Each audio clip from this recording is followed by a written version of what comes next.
Okay, how we doing, folks? Today is Saturday, October 15th, 2016. Rich Van Tassel here with you, giving you our Week 6 game picks of the NFL season. We are also recording audio for WBJL Radio and Yes You. Our first game up, the San Francisco 49ers at 1-4 are traveling to Buffalo to play the Bills, who are 3-2 and have won 3 straight games. The injury is first for the visiting 49ers.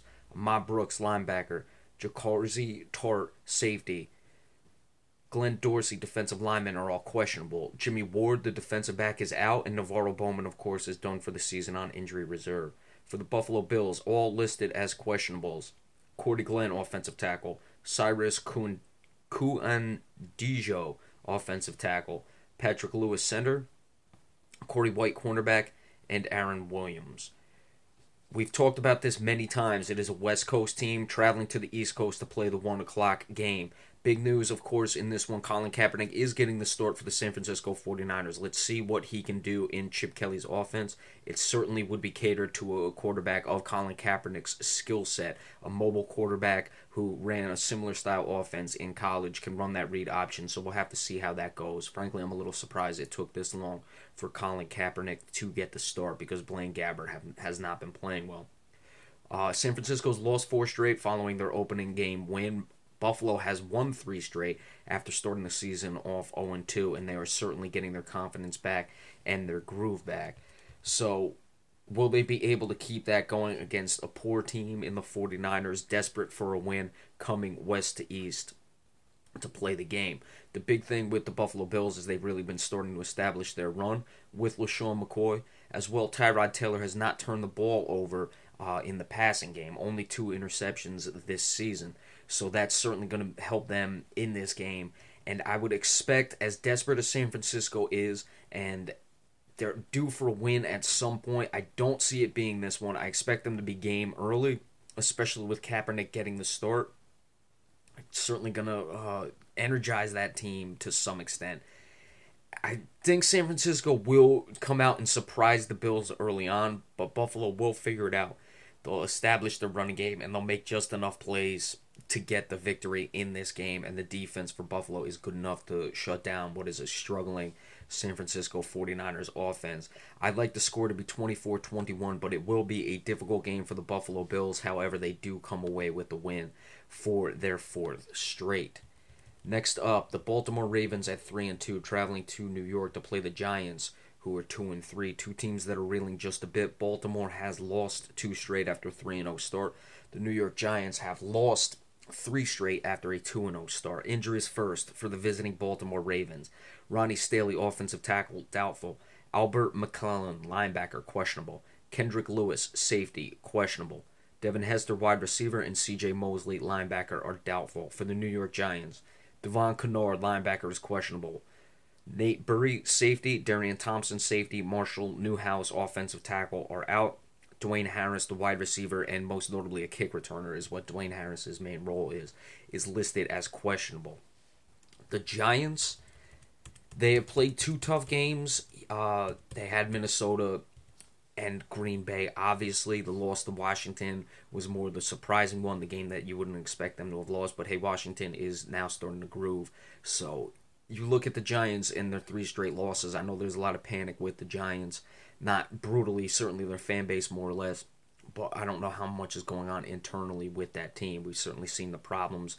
You had the rookie or the second-year player. God, his name slipping my mind right now, on the offensive line, Flowers, that is, who had the incident with the reporter. Of course, you have everything that's going on with Odell Beckham Jr. as well. So we'll have to see how well the Giants respond in this game. Baltimore, you look at Joe Flacco, 4 interceptions, a lot of incomplete passes thus far this season. He's putting up some serious yards, but he is not really lighting the world on fire, nor is Eli Manning for that matter. Their numbers are quite similar. Eli Manning has a few more yards, a few less interceptions, but they both have 5 touchdowns to 4 interceptions. So we'll see which quarterback is more consistent in this game and limits the turnovers. I've been burned with the Giants the past couple weeks now. I've picked them to win, and they've lost each one. But I'm going to pick them to win again. I picked them to win this division, so I got to ride with them. I expect Odell Beckham Jr. to have a big game because of the fact that while Jimmy Smith is a quality cornerback for the Baltimore Ravens, he is more in the mold of that bigger, more physical corner who makes it a guy like Odell Beckham Jr. makes it more difficult on them because he's more of a speed demon in that regard. So I expect that Odell Beckham Jr. is going to have a big game in this one. You look at it, he only has one touchdown thus far this season. I expect for the home crowd, he's going to come out and get the job done in this game and look for the Giants to come away against the Baltimore Ravens team that I think has been a little bit inconsistent thus far. Obviously winning 3 and then losing 2, but just all together, even in their games, you looked at the Cleveland game, they struggled for the first half, came alive in the second half. So that inconsistency is going to bite the Baltimore Ravens in this one. I like the Giants coming away with a victory, 28-24. Next, the Philadelphia Eagles, 3-1, traveling to Washington to play the Redskins, who are 3-2. The Washington Redskins have won 3 straight games. The injuries for the visiting Philadelphia Eagles, Fletcher Cox, defensive tackle, Leotis McKelvin, cornerback, are questionable. For the Washington Redskins, Jordan Reed, tight end, questionable. Josh Doctson, wide receiver, out. Rashad Breeland, cornerback, questionable. Su'a Cravens, safety, questionable. If Fletcher Cox can't go, I expect that questionables always are able to go. I've made that point pretty clear by now. But should he not be able to go, that's certainly going to cause a problem for the Philadelphia Eagles, especially getting pressure on Kirk Cousins, who's starting to come along now. He does have 5 interceptions, but he's been playing well, obviously, in the past 3 weeks that have allowed them to win these 3 games. So if there's pressure up the middle, especially on Kirk Cousins, I feel that's where he struggles the most, and where he's more apt to turn the ball over is when you get pressure in his face.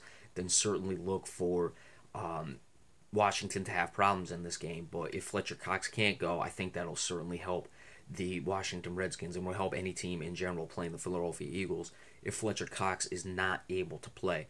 Matt Jones quietly putting together a pretty productive season. He's over 4 yards per carry in the running game. Ryan Matthews is not rushing the ball that well for Philadelphia, and let's see if he can start to establish himself against a Washington Redskins defense whose run defense has certainly been a bit of a bugaboo thus far this season. Jordan Reed, who's listed as questionable, a very solid tight end, but the Philadelphia Eagles do have quality safety play, especially with Malcolm Jenkins, so I would expect that that would be an interesting matchup in this game.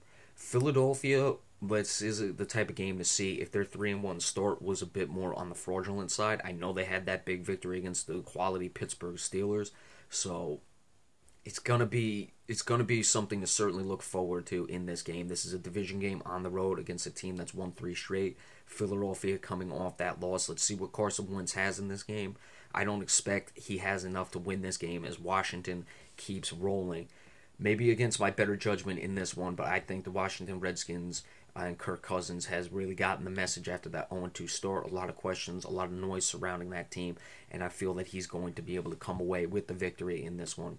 I like the Washington Redskins 28-17. I think that the Philadelphia Eagles offense will struggle in this game.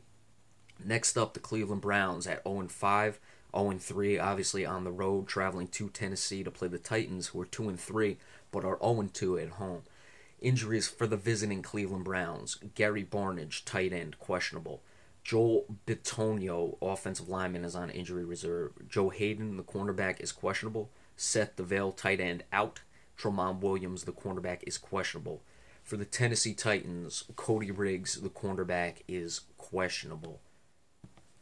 Cody Kessler, I'm expecting him to play. If he can't go, then you're going to have a big-time issue for the Cleveland Browns, but they're already a mess as is. As for the Tennessee Titans, their offense has shown some glimpses at points with the running game. DeMarco Murray is putting together a very good season thus far this year. Well over 4.5 yards per carry, has 3 touchdowns, so he's come along. And let's see if with him and Marcus Mariota running the ball, they can certainly establish things. Mariota does only have 65 incompletions on 165 passes, 7 touchdowns to 5 interceptions. Not only are the turnovers a problem at points for Marcus Mariota, but he does have those games where he's inconsistent and is not completing the ball at a rate that's acceptable. I mean, he's below 50% sometimes in some of the games he plays. So he's going to have a solid game against what could potentially be an even weaker Cleveland's secondary if Joe Hayden and Tremont Williams are not able to go. So we'll have to keep an eye on that. This would be the type of game where Marcus Mariota can get this team to 3-3, keep them competitive in that wide open division. So I'd like to see what he can do, especially against the Cleveland team. How many games are they going to lose? And I don't think Cleveland is going to win this game. If Cleveland's going to get a win at some point, it would have to be this one, especially with the way Tennessee is not playing too well at home this season. I like Cleveland coming away with a victory in a low-scoring game. Two bad offenses in this one, and his team struggle to find the end zone. I like 16-13 in favor of the Cleveland Browns getting their first win of the season. And of course, the bye weeks for this week are the Minnesota Vikings and the Tampa Bay Buccaneers. So we will be back in just a little bit. Continue on with part 2 of the game picks. Be sure to stay tuned for that. Thank you all so much.